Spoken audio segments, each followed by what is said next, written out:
नमो बुद्धाय, नमो धम्माय, नमो संघाय। नमो तस्स भगवतो अरहतो सम्मा संबुद्धस्स। साधु साधु साधु। तो मेरे साथ बैठे हैं मेरे सुपुत्र हर्ष ठाकुर और किरोड़ीमल कॉलेज में पढ़ते हैं, तीसरे ईयर में हैं, ऑनर्स हिस्ट्री ऑनर्स कर रहे हैं। हिस्ट्री में बुद्ध कैसे कितने महान थे और बुद्ध के जो मानने वाले, बुद्ध धर्म के मानने वाले जो शासक थे, वैसे मिनिएंडर ने भी किया था, किंग कनिष्क ने भी किया था, किंग कनिष्क। इसके अलावा अशोक उन्होंने तो पूरा धर्म को आगे बढ़ाया था।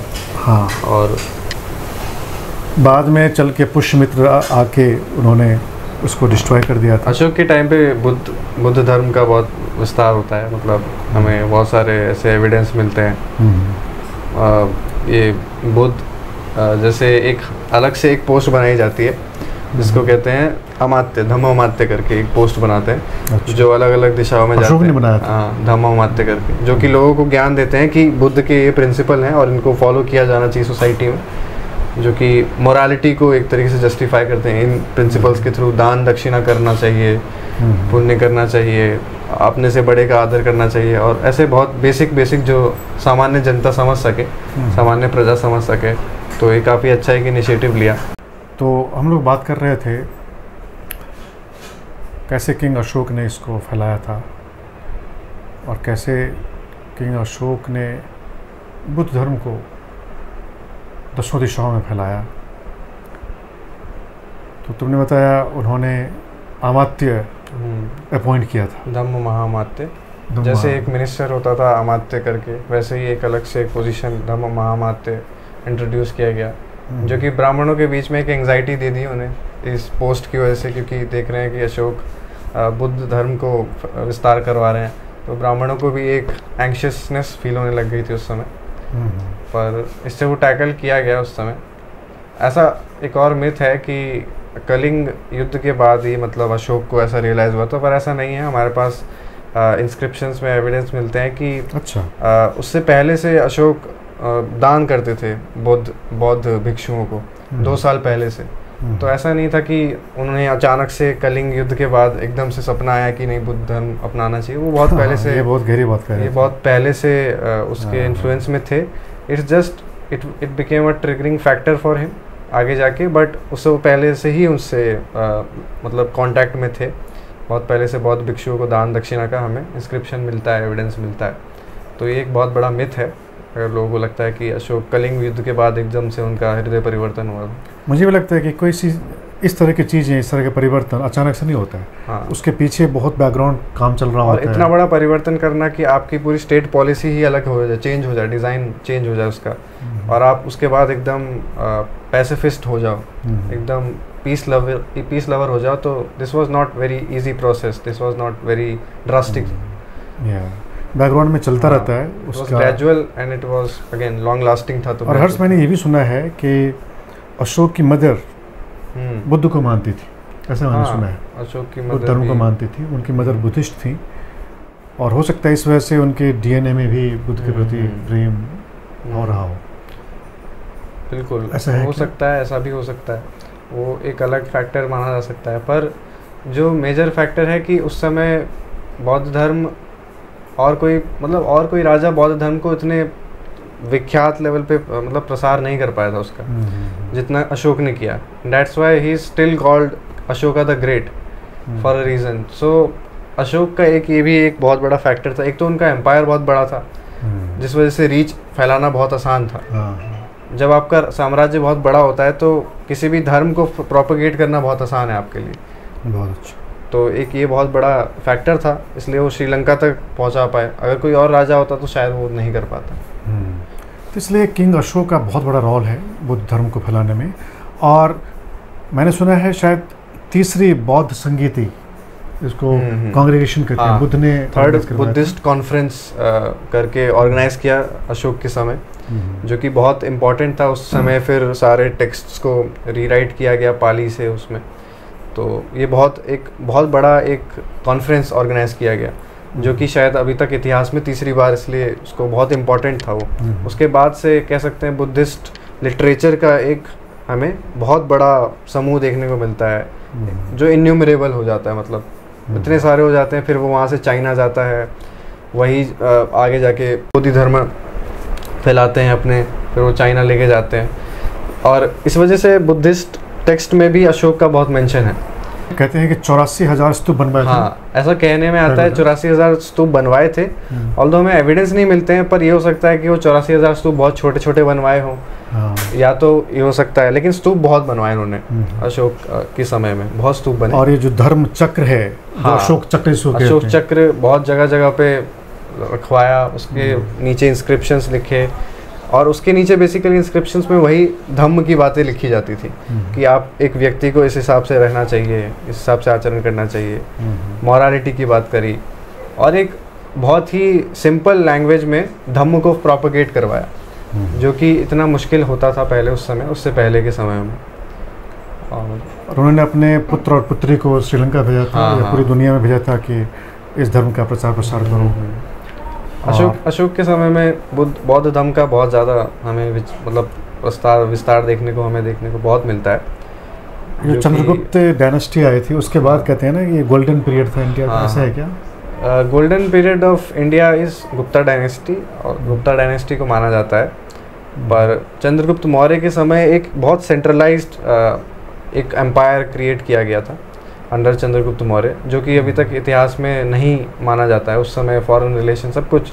चंद्रगुप्त मौर्य जैन धर्म को मानते थे? चंद्रगुप्त मौर्य तो जैन धर्म को नहीं मानते थे, बिंदुसार जैन धर्म को आगे जाके अपनाते हैं। चंद्रगुप्त मौर्य तो उसी हिंदू धर्म को ही, बिंदुसार के पुत्र अशोक फिर बौद्ध धर्म को अपना। किसी भी इतिहास के बारे में आगे भी हम चर्चा करेंगे, कैसे बुद्ध धर्म जब किंग अशोक थे तो उन्होंने कैसे फैलाया, फिर बाद में भारत से कैसे डिक्लाइन हो गया, इसके बारे में हम चर्चा करेंगे। और जब से भगवान बुद्ध का आर्य धर्म भारत से डिक्लाइन हुआ, यहाँ से विलुप्त हुआ, तब से भारत की स्थिति बहुत ही बुरी हुई, और यहाँ के लोग धर्म को भूल गए, शील को भूल गए।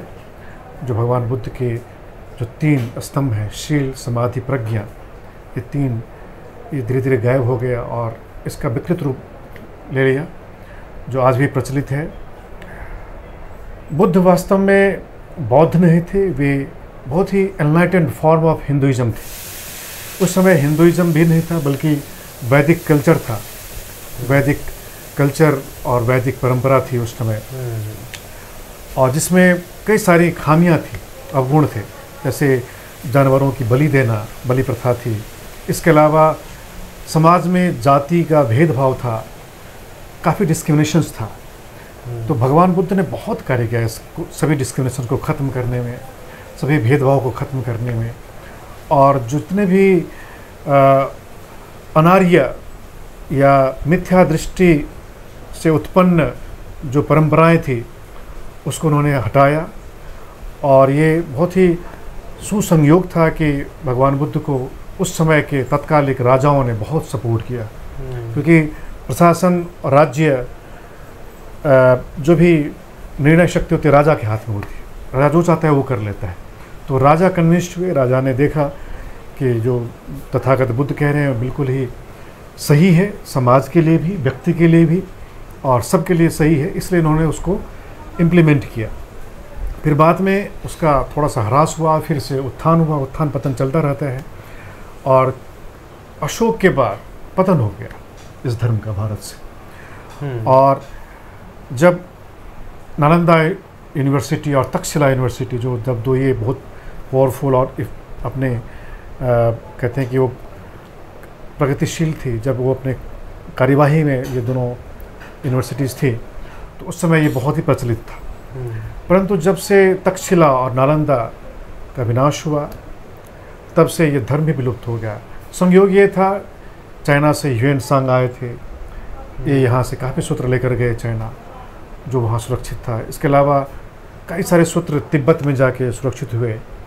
उसके बाद किंग अशोक ने जो अपने पुत्र भंते महेंद्र को जो श्रीलंका भेजा, वहाँ पर जाके भी सुरक्षित किया उन्होंने।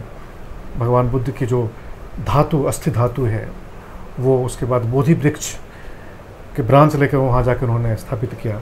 यहाँ का जो ओरिजिनल बोधि वृक्ष था सब रूट आउट कर दिया, सब खत्म कर दिया। परंतु अभी जो एग्जिस्टिंग बोधि वृक्ष है बिहार में, भारत के बिहार राज्य में, वो एक ब्रांच है जो लंका, श्रीलंका से लाया गया था। तो बहुत कुछ है, इसके बारे में हम चर्चा करेंगे। मुझे भी कुछ जानकारियाँ हैं और हर्ष को भी कई सारी जानकारियाँ हैं, और जो कैमरा गर्ल जो दिव्या ठाकुर हैं उनको भी बहुत सारी जानकारियाँ हैं। कभी कभी उनसे भी हम सीखते हैं। कल हम उनसे चर्चा कर रहे थे इस अशोक राजा के बारे में। इसके बाद और भी कई सारी चीज़ें जो हमारे दोनों बच्चे हैं, हर्ष और दिव्या, ये दोनों भी जानते हैं। और आप भी इसके बारे में बहुत जानते होंगे, या जो कुछ भी जानते होंगे आप भी कमेंट बॉक्स में अपने विचार व्यक्त करें, और कुछ पूछना हो तो उसमें आप लिख सकते हैं।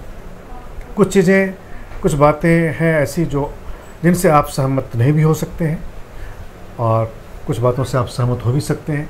तो जिनसे सहमत नहीं है, पेशेंसली आप उनको सुने और उनको वेरीफाई करें कि हम जो कह रहे हैं कि वास्तव में वो प्रामाणिक है या नहीं, सत्य है या नहीं। बहुत ही हमें निष्पक्ष, न्यूट्रल भाव से देखना चाहिए। सत्य क्या है, सच क्या है, और सत्य है जो भी हार्मनी है, जो भी समाज के लिए शांति देने वाली आइडियोलॉजीज़ हैं, उन आइडियोलॉजीज़ को हमें प्रमोट करना चाहिए, उन आइडियोलॉजीज़ को हमें लेकर चलना चाहिए, ताकि समाज में शांति हो, समरसता हो, भेदभाव ना हो, ऊंच नीच का भेदभाव ना हो। और यही एक कारण था जो भगवान बुद्ध ने अपनी सभी शिष्यों को बिल्कुल ऐसे भेज दिया था जहाँ कोई भेदभाव नहीं है। कोई राजकुमार भी है उसी भाव में रहेगा, उसी अवस्था में रहेगा। जो बिल्कुल निम्न जाति जिसको कहते हैं, निम्न जाति में उत्पन्न हुआ व्यक्ति है, वो भी उसी भाव में रहेगा। वहाँ अद्वैत का भाव था, कोई डिस्क्रिमिनेशन ही नहीं था। इसलिए उन्होंने पूरा शेप कर दिया था, क्योंकि उस समय ये प्रचलित था कि जो क्षत्रिय होगा उनके बाल ऐसे होंगे, उनकी मूछें ऐसी होंगी, उनकी दाढ़ी ऐसे होंगी, उनका पोशाक ऐसा होगा।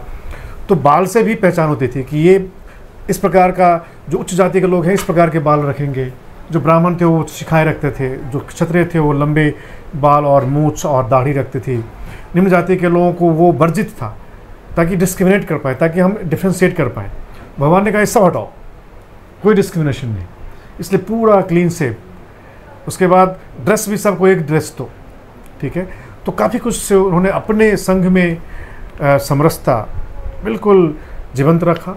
इसके अलावा यही चीज़ उन्होंने राजाओं को भी बताई। राजाओं ने भी, जैसे उस समय मगध के राजा अजातशत्रु थे, उसके बाद कौशल के राजा प्रसेनजित थे। ये दो राजा बहुत पावरफुल राजा थे। इन दोनों राजाओं को उन्होंने ट्रांसफॉर्म किया और कन्विंस किया, और फिर उन्होंने इसको अप्लाई किया। तो बहुत कुछ है जो जानने के लिए है। आप जुड़े रहिए हमसे। एक और बात, इस चैनल को आप सब्सक्राइब कीजिए, इस वीडियो को लाइक कीजिए, शेयर कीजिए। जब आप किसी अच्छी चीज़ों को शेयर करते हैं लोगों के साथ, तो आप बहुत बड़ा धर्म का कार्य करते हैं, पुण्य अर्जित करते हैं। तो आप इसको लाइक कीजिए, सब्सक्राइब कीजिए, और लोगों को भी शेयर कीजिए। और कुछ भी आपके क्वेश्चंस हो कमेंट बॉक्स में आप लिखें, और आप हमसे जुड़े रहें। धन्यवाद। साधु साधु साधु।